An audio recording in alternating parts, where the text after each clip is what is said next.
Selamat pagi semuanya, jumpa lagi di pelajaran fisika. Semoga kita semua dalam keadaan sehat. Hari ini kita melanjutkan materi minggu lalu, hukum Newton tentang gravitasi dan hukum Kepler. Untuk pertemuan kali ini yang kita pelajari adalah hukum-hukum Kepler, ya. Jadi Johannes Kepler itu adalah seorang ilmuwan asal Jerman. Kepler percaya bahwa matahari mengerjakan sebuah gaya pada planet-planet dan ia menempatkan matahari sebagai pusat sistem tata surya atau disebut dengan heliosentris. Kepler berhasil menemukan hukum-hukum yang menjelaskan gerak orbital dari setiap planet mengitari matahari. Kepler merumuskan 3 hukum ya tentang gerak benda-benda langit. Hukum yang pertama ya, hukum 1 Kepler ya, menyatakan bahwa semua planet bergerak pada lintasan elip mengitari matahari dengan matahari berada di salah satu fokus elip. Nah, ini perhatikan gambarnya. Ini planetnya bergerak pada lintasan elip mengitari matahari yang berada di salah satu fokus elips ya, di fokus 1. Selanjutnya hukum 2 Kepler ya, yang menyatakan bahwa suatu garis khayal yang menghubungkan matahari dengan planet menyapu luas yang sama dalam selang waktu yang sama. Nah, perhatikan gambar ini ya. Perhatikan gambar ini. Jadi dalam waktu yang sama, T sama ya. Jadi luas A ini sama dengan luas A yang ada di belah kanan dengan A yang sebelah kiri ya. Nah ini, jadi garis khayal menghubungkan matahari dengan planet menyapu luas yang sama dalam selang waktu yang sama ya. Ini lintasan planet yang mengelilingi matahari ya.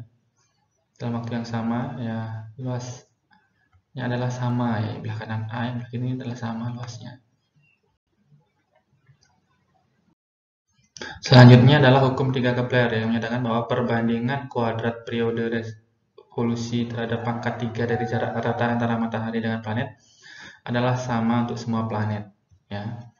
Jadi kalau dibuat dalam bentuk matematis adalah ya periode pangkat 2 ya dibagi dengan jarak atau radius pangkat 3 ada nilainya konstan atau tetap ya, atau T pangkat 2 ya, T kuadrat dibagi dengan R pangkat 3 sama dengan konstan.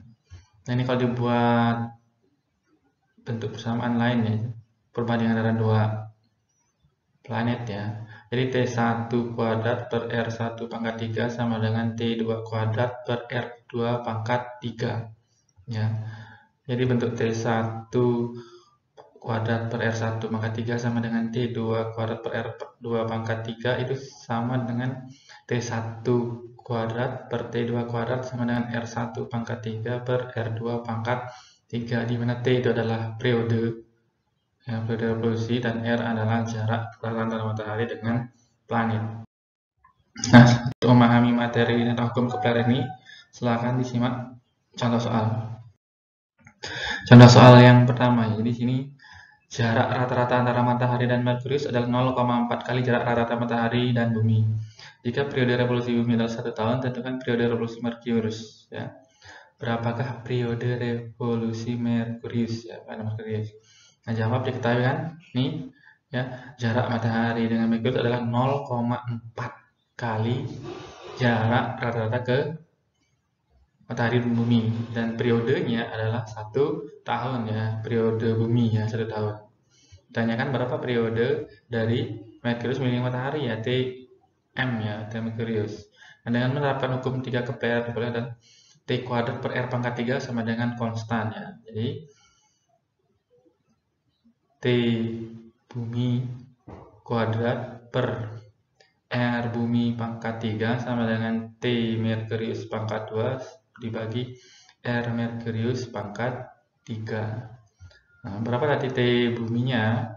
Adalah 1 tahun ya, dibagi R bumi pangkat 3 ya sama dengan T Merkurius pangkat 2 dibagi dengan tadi kan RMM adalah 0,4, jadi 0,4 R bumi di pangkat 3 ya.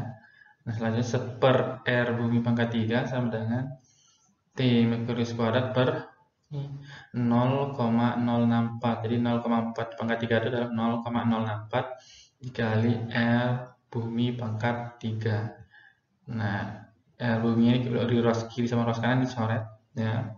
tinggal T Merkurius kuadrat sama dengan 0,064.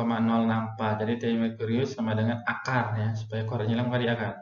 Akar 0,064, sehingga T Merkurius adalah 0,25 tahun. Jadi T Merkurius adalah 0,253 tahun ya.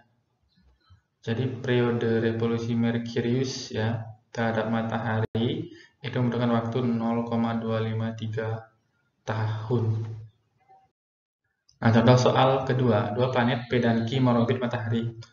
Apabila perbandingan antara jarak planet P dan planet Q ke matahari adalah 4:9 dan periode planet P mengelilingi matahari 24 hari, tentukan periode planet Q mengelilingi matahari. Nah, jawabnya diketahui ya, perbandingan antara RP dengan RQ itu adalah 4:9. T planet periode planet P itu adalah 24 hari. Ditanyakan adalah periode planet Q atau TQ ya. Dengan menggunakan hukum 3 Kepler boleh T kuadrat per R pangkat 3 adalah konstan ya. Jadi T P ya, T planet P ya, periode planet P kuadrat dibagi dengan jarak planet P pangkat 3 sama dengan periode planet Q kuadrat dibagi dengan jarak planet Q di pangkat 3 ya, atau TP kuadrat per TQ kuadrat sama dengan RP pangkat 3 per RQ pangkat 3. Nah, dimana TP-nya adalah 24 hari ya. Jadi 24 per TQ kuadrat sama dengan perbandingan tadi P dengan Q adalah 4:9, jadi 4/9 pangkat 3.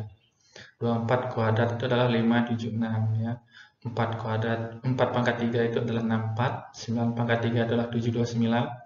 Jadi TQ kuadrat sama dengan 729 dikali 576 dibagi dengan 64 ya. Jadi TQ kuadrat sama dengan 6561 ya, atau 6561. Jadi TQ sama dengan akar 6561. Jadi TQ adalah 81 hari ya. Jadi periode planet Q mengelilingi matahari itu membutuhkan waktu 81 hari. Nah, dipelajari lagi ya materi tentang hukum Kepler dan contoh soalnya sehingga Anda semua bisa memahaminya. Selamat belajar, tetap semangat.